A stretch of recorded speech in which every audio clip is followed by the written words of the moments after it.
বন্ধুরা, আজকের ভিডিওতে এমন কিছু মানি ম্যানেজমেন্ট হ্যাকস নিয়ে আলোচনা করব যা আমার দৃঢ় বিশ্বাস তোমরা যদি পালন করতে পারো এবং বছর শেষ হওয়ার আগেই যদি শুরু করো, নতুন বছরে তোমাদের জীবন অনেক উন্নত হবে।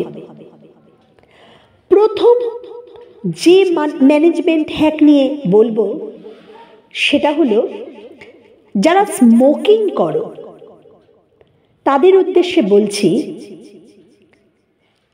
প্রতিদিন স্মোকিং এর পেছনে যদি 100 টাকা খরচ হয়, 365 দিন অর্থাৎ সারা বছরে হিসেব করে দেখবে তোমাদের প্রায় 40,000 টাকা খরচ হয়। এই 40,000 টাকা তুমি যদি স্টক মার্কেটে বা মিউচুয়াল ফান্ডে রাখতে, মিনিমাম 10% রিটার্ন ধরলেও 15 বছর পর তোমার হাতে প্রায় 20 লাখ টাকা থাকতো। হিসেব করে দেখো। এই হ্যাকটা যদি তোমরা আজকের থেকে পালন করতে পারো, দুই রকমভাবে উপকার হবে। এক হচ্ছে শরীরের জন্য উপকার হবে, তোমার পারিপার্শ্বিক সবার ভালো হবে এবং তুমিও ওয়েলথের অধিকারী হবে। আমার দৃঢ় বিশ্বাস, যারা স্মোকিং করো আজকের পর থেকে একটু ভেবে দেখবে বিষয়টা। দ্বিতীয় যে ম্যানেজমেন্ট হ্যাকটা নিয়ে বলবো সেটা হলো, দেখো আমাদের সবারই সংসারের দৈনন্দিন বিভিন্ন জিনিস প্রয়োজন হয় এবং আমরা মাসের বাজার করে নিয়ে আসি, বিভিন্ন জিনিস একবারে কিনে নিয়ে আসি, কখনো কখনো পার্টে পার্টেও কিনি। যদি একবারে জিনিস কিনতে যাও তাহলে আমার পরামর্শ হবে এটাই যে একটা লিস্ট করে নিয়ে যাও। এই লিস্ট করে নিয়ে গেলে কি হবে, ওই জিনিসগুলো ছাড়া অন্য জিনিসের দিকে তোমার নজরই যাবে না। আর যদি তুমি লিস্ট ছাড়া যাও, তুমি মনে করতে করতে আশেপাশে অনেক জিনিস দেখতে দেখতে যেগুলো অপ্রয়োজনীয় জিনিস সেগুলো কিনে নিয়ে চলে আসবে। এর ফলে কি হবে, এই অপ্রয়োজনীয় জিনিসগুলো দেখা যায় যে অনেক সময় কাজে লাগছে না, ডেট এক্সপায়ার করে যাচ্ছে, অযথা কারণে তোমার পয়সার অপচয় হচ্ছে। এবং এই যে মাসের বাজারটা করতে যাচ্ছ না, এটা মাসের প্রথম দিকে না করে শেষের দিকে করো, যখন হাতে টাকা কম থাকে। এর ফলে কি হয়, মানুষ কিন্তু কম টাকা থাকলে কি হবে, সে বুঝে শুনে হিসেব মতো তার জিনিস কিনবে। এর ফলে তার অর্থের অনেকটা সে বাঁচাতে পারবে। এর পরে যেটা বলবো সেটা হচ্ছে এটা, যে আমাদের মধ্যবিত্তদের বিভিন্ন ধরনের লোন নেওয়ার অভ্যাস থাকে। এখনকার যে ইয়াং জেনারেশন প্রত্যেকে অনেক ক্রেডিট কার্ড রাখে। আমার প্রত্যেকের কাছে এটা রিকোয়েস্ট যে তুমি যে বিভিন্ন ধরনের ধার নিচ্ছ, ক্রেডিট কার্ডের মাধ্যমে জিনিস কিনছো, এই জিনিসটা একটু ভালো করে ভাবনা চিন্তা করে দেখো যে তুমি যে জিনিসটা তোমার কাছে টাকা নেই বলে কিনতে পারছো না, সেটা ধার করে কেনা কি ঠিক হচ্ছে? ধার করে হোম লোন নিলে ঠিক আছে, কারণ হোম লোন নেওয়ার পরে তুমি যদি একটা বাড়ি করে তার 2টো ঘর যদি ভাড়া দিতে পারো, সেখান থেকে উপার্জন করে তোমার কিন্তু লোনের অনেকটা তুমি শোধ করতে পারো। কিন্তু অনেকে শো অফ করার জন্য হয়তো ফরেন ট্যুরে যাবে, ধার নিয়ে ফরেন ট্যুরে চলে গেল, দরকার কি আছে? অনেকে ধার নিয়ে দেখা যায় এমন তার হোম ডেকোরেশনের জিনিস কেনে, যেটা সেই মুহূর্তে তার না হলেও চলতো, কিন্তু অন্যের বাড়িতে দেখেছে তাকে কিনতে হবে।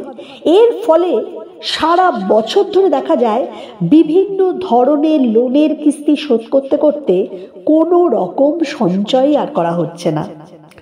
তুমি আগে কিছুটা সঞ্চয় করো, তারপরে দেখো যে তোমার যদি পয়সা অনেকটা জমে যাচ্ছে তখন একটা একটা করে জিনিস কেনো।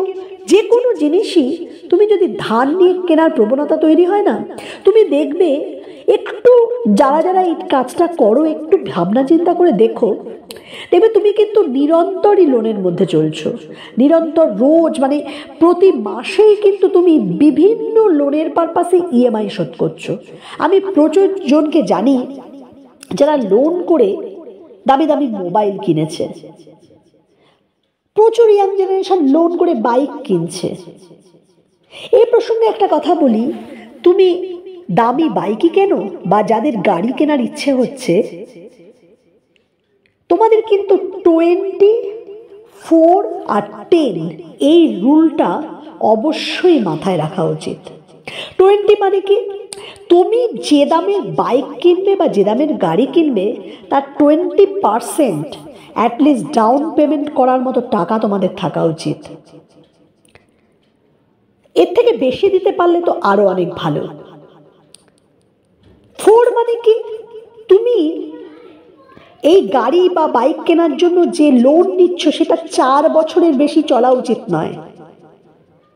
অনেক ফিনান্স কোম্পানি তোমাকে হয়তো 7 বছরের সুযোগ দেবে, কিন্তু তাতে কিন্তু তুমি অনেক বেশি টাকা তোমাকে দিতে হবে।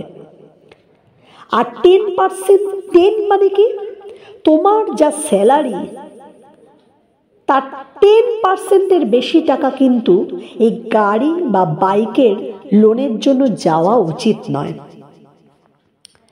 আর যারা গাড়ি কিনবে তাদের ইয়ারলি যা রোজগার তার গাড়ির দাম তার 50% হওয়া উচিত কিন্তু। অর্থাৎ তোমার যদি ইয়ারলি রোজগার 20 লাখ টাকা হয় তাহলে তুমি 10 লাখ টাকার গাড়ির কথা ভাবতে পারো, তাহলেই তোমার আর্থিক দিক থেকে কিন্তু কোনো রকম কোনো অসুবিধে হবে না।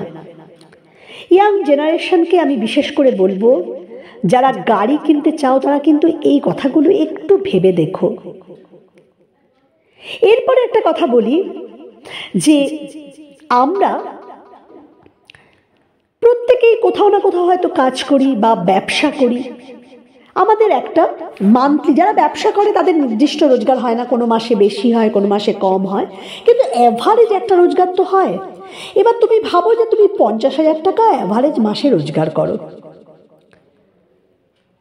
তুমি 8 ঘন্টা করে যদি খাটো, তোমার 365 দিন কাজের মধ্যে একটু হিসাব করে নিজেরাই দেখো যে তুমি কত ঘন্টা কাজ করছো, তাহলে তুমি পার ঘন্টায় কত টাকা রোজগার করছো। হিসেব করে দেখবে যে তুমি তো সপ্তাহে 2 দিন হয়তো পুরো সময় করো না, সপ্তাহে 5 দিন, যারা চাকরি করে বিশেষ করে বেসরকারি ক্ষেত্রে, দেখবে যে তুমি পার ঘন্টায় হয়তো 250 টাকা রোজগার করছো বা 300 টাকা রোজগার করছো বা 200 টাকা রোজগার করছো। এবার তুমি হয়তো 5,000 টাকা 6,000 টাকার একটা জিনিস যেটা সেই মুহূর্তে তোমার দরকার নেই, তুমি হিসেব করে দেখো যে তুমি যদি 250 টাকা করো, তুমি তোমার শ্রমের কত ঘন্টার বাবদ তুমি ওই জিনিসটা কিনছো। তখন দেখবে না তোমার না ইচ্ছে করবে না ওই জিনিসটা কিনতে।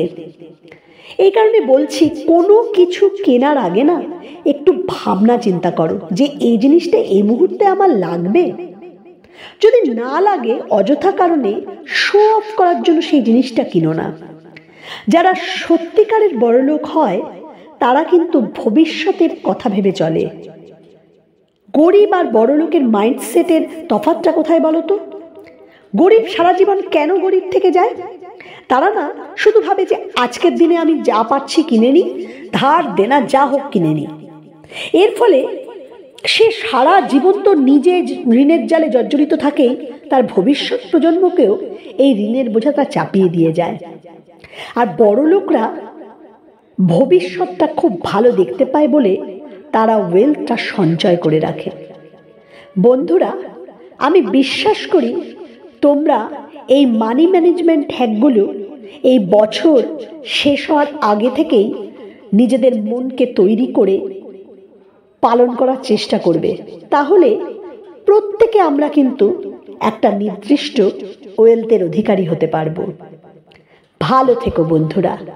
দেখা হবে পরের ভিডিওতে।